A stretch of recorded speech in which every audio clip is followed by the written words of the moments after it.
So there have been changes since I last talked about Leah Thomas, a professional swimmer, a transgender woman who has competed against women and was successful.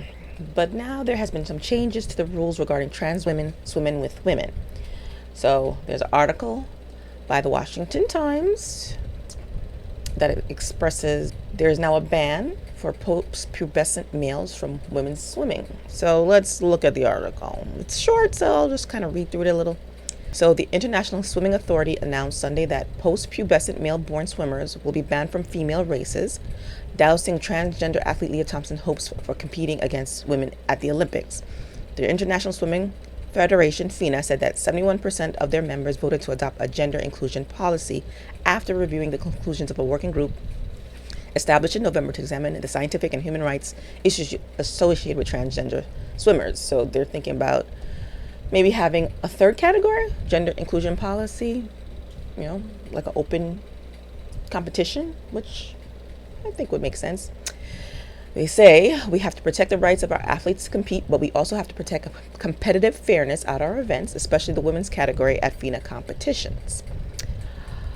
The 24-page policy takes effect Monday, allows male to female swimmers to compete in women's events if they can establish to FINA's comfortable satisfaction that they have not experienced any part of male puberty beyond Tanner stage 2 or before 12, whichever is later. Tanner stage 2 is basically one of the stages of male puberty or development. There's 5 stages. So standard stage 2 is between around ages of 9 to 14. Spares hair growth around the base of the penis, getting darker, scrotum thins and reddens, scrotum and testes get larger, voice deepens, that kind of stuff. You can look that up. So if they have not experienced male puberty beyond that stage, they're starting to get the little hairs around the base of the penis, good to go. Or before age 12, whichever is later.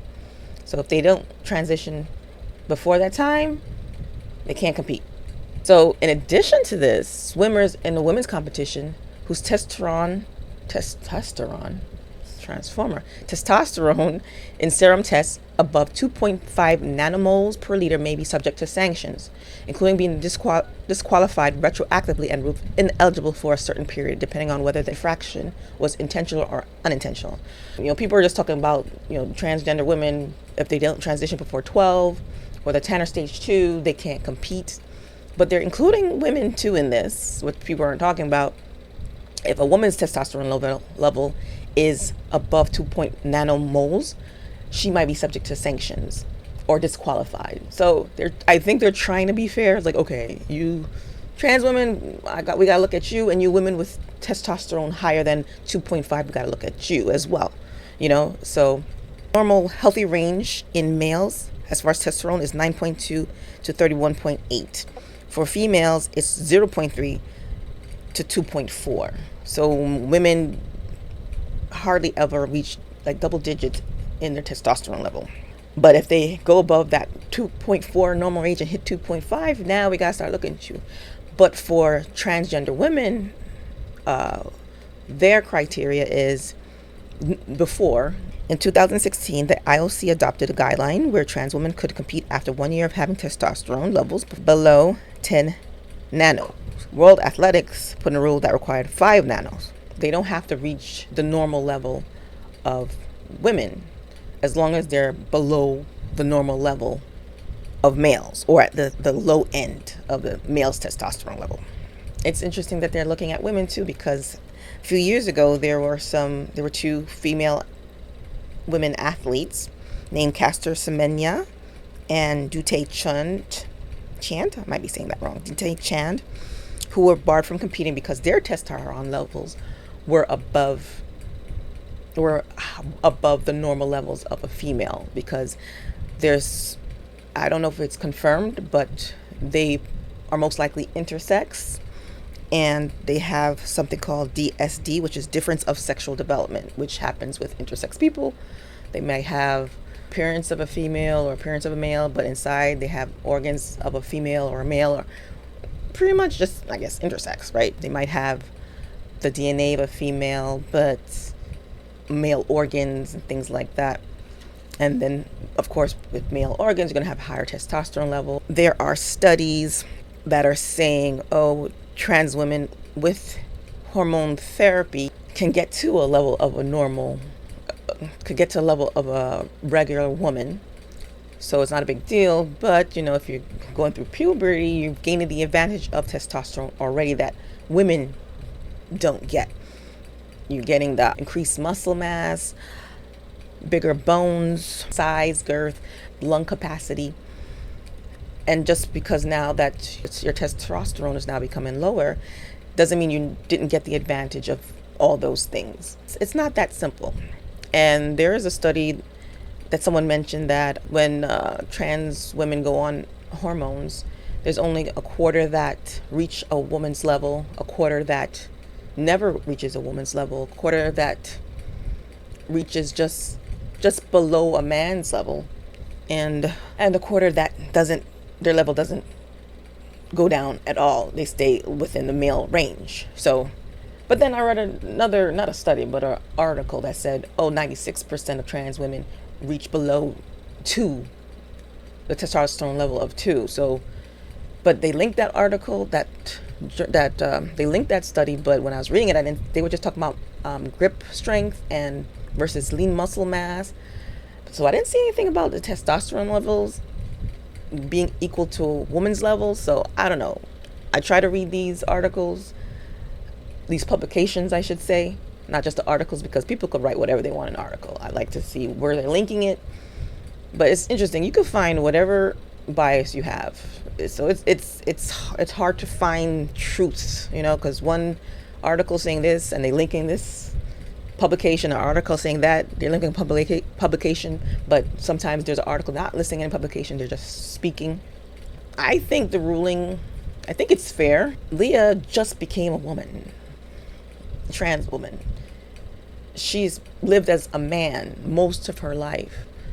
So to come and compete against women who've never lived as a man, never had those high testosterone levels, unless one of those women is with intersex and her level is just as high as Leah's, then okay, because we're focused on testosterone. It's an important thing. Like, does testosterone going lower remove all the advantages that it gave you before? Slightly, but to the level where you had no testosterone, or your testosterone was at the level of a woman's for all their life, how can it be the same? How? But then they're saying, there's intersex women whose levels are high, or even just regular women, they might have a high testosterone level. I think there need to be more studies, and I think more importantly, there should be more studies done on athletes, specifically athletes, not just regular women and trans women. I don't think that gives a fair count of muscle mass and the advantages it has in sports and physical activity. They should look at athletes and compare and see and make things fair.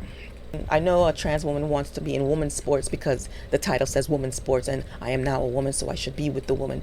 But they're still females, and technically you're still male, and especially if you lived like a man forever. But this whole thing, you got to transition before you're 12 thing, that's a whole other topic. I'm like, really? You going to hey, they're out there though, but still more studies need to be done. They have to be done, because it's getting wild out here. I mean, for regular people like you and me, like just non-athletes, I think trans women, I think most trans women just want to blend into society, don't want to make an announcement, hey, here I am. No, you want to blend in, you want to look and be seen as a woman, you want to be looked and seen as a man. But when athletics comes into play and you're competing and scholarships are up for grabs, Olympics, like, things need to be done correctly. We need to take our time with this. We can't just because come on, we see where trans women are dominating women's sports. You don't hear about trans men dominating men's sport. Like, it's not even a non-factor. No one even honestly cares. You're trans. You're going to compete with the men. Oh, that's good for you. Hope you make it somewhere to the top. But no one's like, we ain't worried. Why? But shouldn't you be worried? They're doping, right? They're on testosterone. Don't they have an advantage? They're men. They're taking testosterone to the levels, right? Close to the level of the lowest testosterone man. So,